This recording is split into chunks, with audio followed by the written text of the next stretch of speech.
Бүгін біз 15 мың теңге ойнататын боламыз. Қазір қандай сұрақтар болатынын айтайын ба? Қызықты сұрақтар болады. Бұқа, бір бұқа 5 литр сүт береді. 5 бұқа неше литр сүт береді? 5 литр.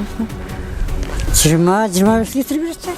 Бұқа сүт бермейді ғой апа енді. 3 сұрақ қоямыз, үшеуіне жауап берсеңіз 5 мың теңге сіздікі. Қазақстанның соңғы ханы? Абылай хан. Жоқ, дұрыс емес. Кенесары емес па? Кенесары. Бір бұқа 5 литр сүт береді. 5 бұқа неше литр сүт береді? 5-25 литр. Бұқа сүт бермейді ғой аға. Ал Нұреке, тағы да бір сұрақ енді сізге.